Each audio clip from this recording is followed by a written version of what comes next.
Hey brewers, it's Paul here, and today we're taking another look at the Kegland 8-liter PET keg. These things are awesome. We just got some more in stock after not being able to get some for months. So today I'm going to show you how you can put this together with a SodaStream bottle and Mini Core 360 regulator to make yourself a really affordable and small kegging package. You know, maybe you're bottling, you're kind of tired of it, but you don't have a big fridge or you don't have that much cash on hand. I mean, it's hard times now with inflation. I'm gonna go through and show you how to set this all up, starting with the keg itself. Right now, it's already assembled with what they call the tapping head.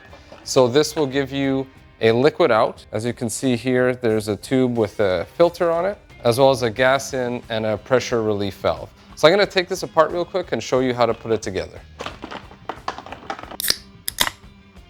So I'm going to grab the yellow carbonation cap. We're going to be using this for our liquid or beer line. It doesn't matter which color you use. These are both the same. I just have an easier time remembering that yellow is beer because they're roughly the same color.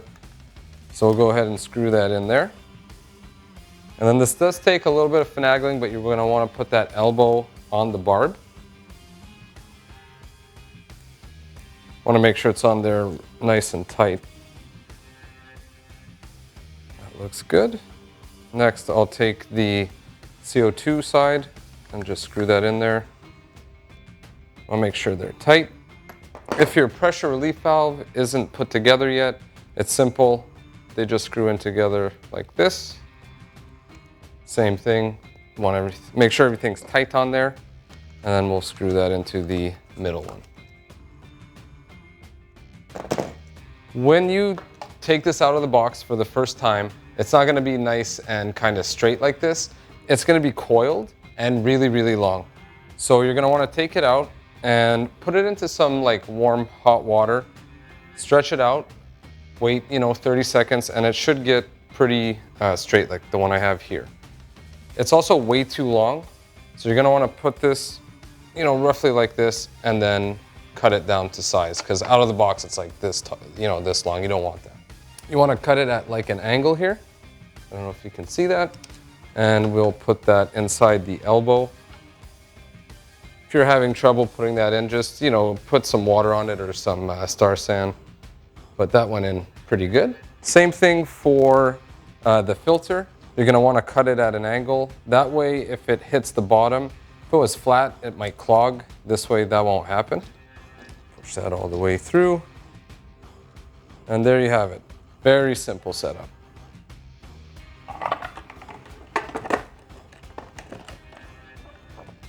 Now we'll move on to the gas side of things. So this is the Kegland Mini Core 360 regulator. These are awesome. They can be used like we will be doing with a SodaStream bottle, but you can also use little 16-gram CO2 cartridges to make this super portable. I don't have any on hand, but basically they just screw right into here. Just screw in our cartridge. It makes it just a very portable system. Not very good if you want to be carbonating beer. That would only work really if you want to dispense it. Since we're using the SodaStream out of the box, it's set up for the 16-gram cartridges. So you'll probably have to grab a tool, but mine isn't tight right now. Simply remove that. Put it somewhere where you won't lose it in case you want to use it later. And now we're set up for the SodaStream bottle. The other thing to keep in mind is out of the box, it's set up for an MFL disconnect. That's one of these guys here. So you could actually screw one of these on and put it directly onto like a ball lock keg or something like that. But that's not what we're gonna do today. So to get this to work with our EVA barrier tubing, which is this stuff right here, all you need is a flathead screwdriver. There's a screw here. Just take that off or loosen it enough. This piece will pull out. And then we can put on our duo tight fitting. Make sure it clicks all the way into place. And then just tighten that screw back down. Hopefully without injuring yourself. Sure, flathead screws were an amazing innovation in like the 1600s or some kind of shit, but like, come on, it's 2023. There we go. So now we're set up for our SodaStream bottle and to run some EVA barrier tubing to our disconnects. So we'll just screw this on here. It shouldn't be screwed down, but just screw this all the way up tight, up top. This is what's gonna push down on the canister and release the CO2. We don't want that to happen yet, or else it'll just start shooting out here. So that's all the way up. There we go, put that on nice and tight. Then we'll grab our Duo-Tight reducer. By the way, this is all sold as a kit at our shop, Grain of Glass. You could probably find this at other retailers. We just decided to put together like an all-encompassing package so you don't have to buy anything else once you take it home. So put on that reducer, just push it in and then pull. That's all you gotta do for that. And then as far as the length of tubing that you need to go from here to your keg, doesn't really matter, it's not gonna affect anything. Just make sure that when you cut it straight. All right, so same thing here. Push in and pull. And we'll do the same on the gas disconnect. These things are a little top heavy, so watch out when you're moving it around and stuff. You might want to take like a zip tie or something and just tie them together or put them in a box or something like that. And then for the liquid side, same thing, push, pull. And I'll want this, I don't know, say about that long. It's about 2.5 feet or so. We'll take another reducer here. Oh no, sorry. Yeah, the big side goes on the tubing. Push, pull to our Duo-Tight picnic tap. And there you have it. That has our liquid side all hooked up.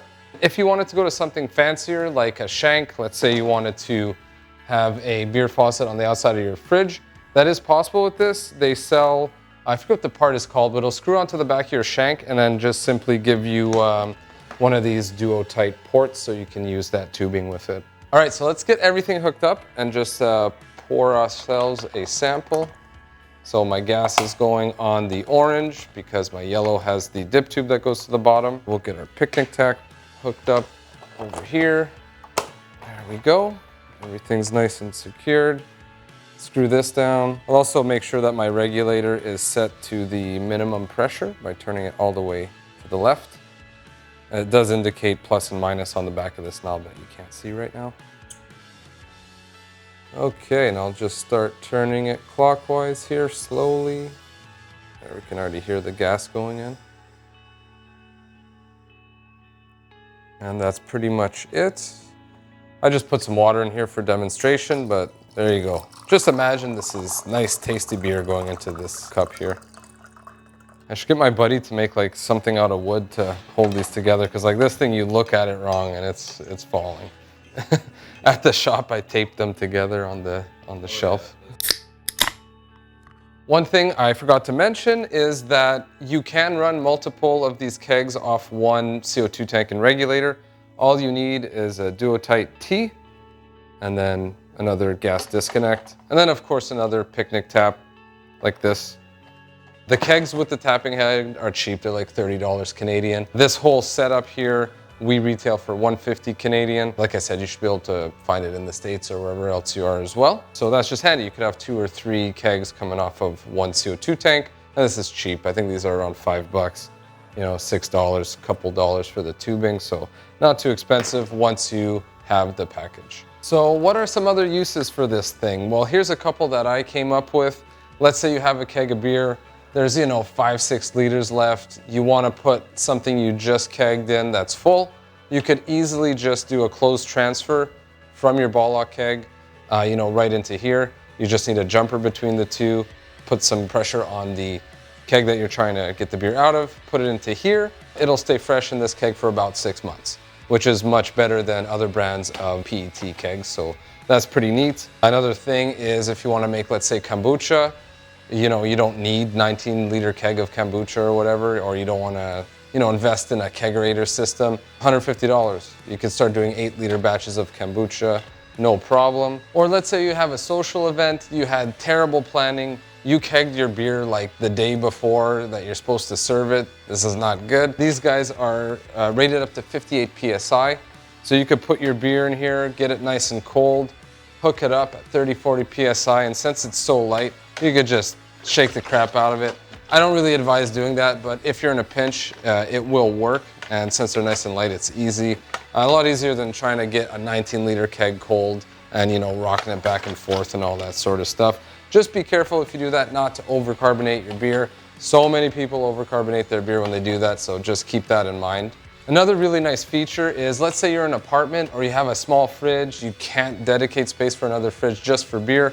These things will fit in pretty much anybody's fridge. You can lie them down. That's why they have the dip tube. It's not just to filter out any particles. If it's laying down, it will still draw beer. You know, you might not get the last glass out, but hey, no problem. Just unscrew the top and pour it out. Let's see how it fits in just a standard fridge. This is nothing fancy here. Look at that. Barely takes up any space. Just walk up, pour yourself a nice cold beer, kombucha, whatever it is you want to have, without needing to go out and buy a kegerator or modifying your fridge by putting holes in it, whatnot. So yeah, that's super convenient. You could probably even fit, to be honest, 2 in just this section here. And that's like, I don't know, space for like a case of 12. So really not that bad. Another time something like this would come in handy is, let's say you're brewing with a buddy, like I used to do when I started, and we would just split the batch. Now, in a perfect world, one of them would keg the beer, put it in their kegerator, and then once it was carved up, fill some bottles for you or whatever, at least share it with you. I don't want to mention any names, maybe Brad, where I did all the labor and got none of the rewards. So something like this could prevent such a thing from happening. And then lastly, you're at a party, it's near the end, your CO2 tank runs out, there's no problem there. Just relieve the pressure if there's any left, take off the lid, and there you go. You got an 8-liter bottle of beer, no problem. So yeah, anyway, in conclusion, this thing is awesome. There's a lot of uses, it's not too expensive. Thank you so much for watching. If you have any questions, please leave them down in the comments below. I try to read and respond to all of them. And don't forget to like and subscribe to see more content like this. Cheers.